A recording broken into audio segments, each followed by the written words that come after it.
Welcome to Jeremiah Sports Talks.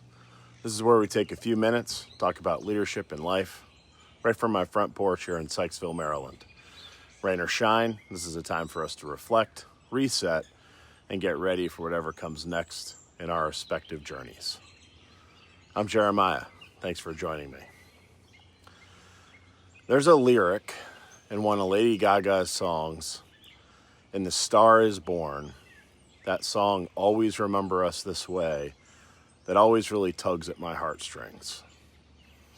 That Arizona sky, burning in your eyes, you look at me and babe, I want to catch on fire. It's buried in my soul like California gold.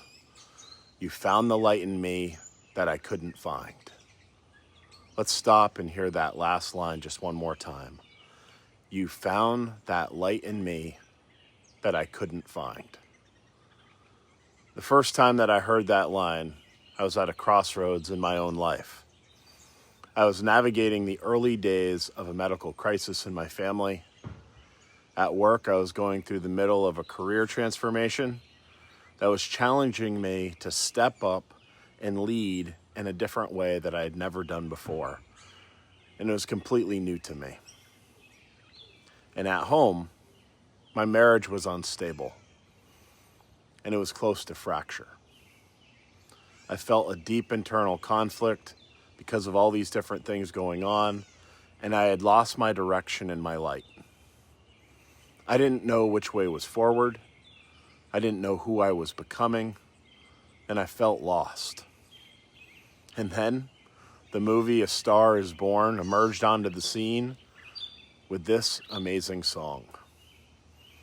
Deep down, every one of us has superpowers that are meant to be shared with the people we connect with each day.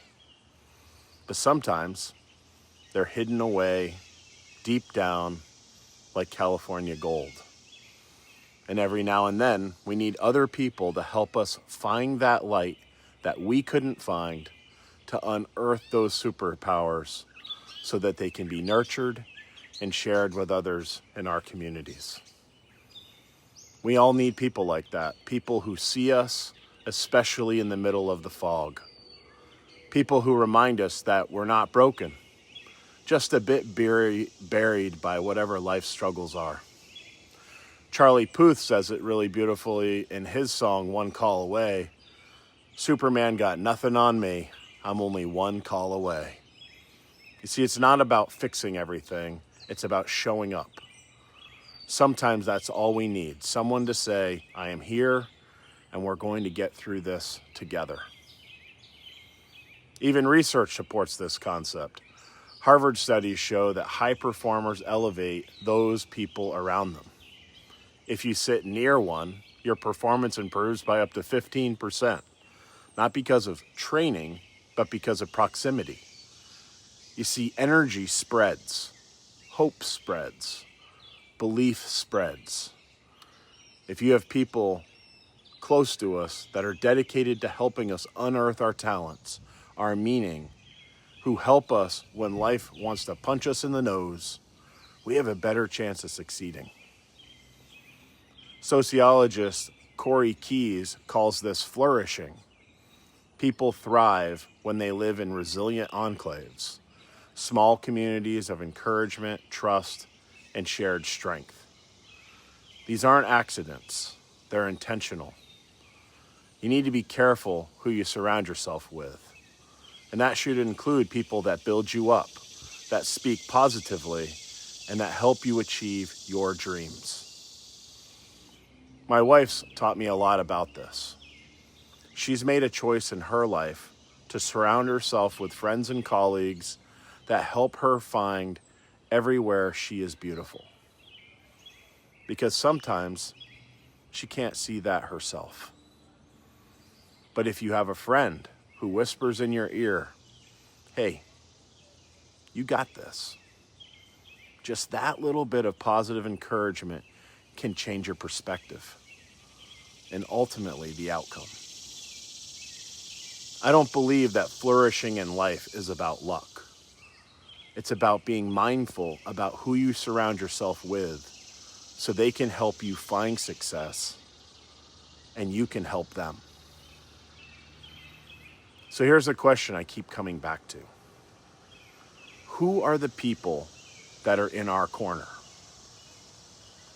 Who helps us remember our light?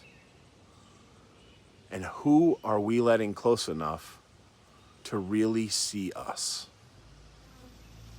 As I think about the process of mining for that California goal, those superpowers that we all have, that's deep down in our souls, I think about pictures I've seen of different coal miners and how dirty their faces are. You see, mining for anything is an exhausting job. One that takes discipline, belief, and it requires looking in every corner. And it's dirty and messy and sometimes backbreaking. So who are the people we trust to know us that well? Who won't judge the folly of our ways, but will help us find our fire and our light again? And just as important, who are we showing up for? Because someone near you might be one conversation away from catching fire again too. Are we doing our part to help them chase and catch their dreams? So here's our call to action. Reach out to your light holders. Thank the people who believed in you when you didn't believe in yourself. Be someone's fire starter. Look around. Who's looking a little dimmed lately? Don't fix them, just remind them of who they are. Choose your circle. Not everyone deserves a front seat to your life. Choose people who speak courage and love into your life. And if you're in the fog right now, let me leave you with this. You don't have to see the whole path. Sometimes all you need is someone near your side, holding your hand and helping light your way. That's it for today. Thanks for spending a few minutes with me on Jeremiah's Porch Talks. Rain or shine, I'll see you next time. And always remember to keep the most important things the most important things.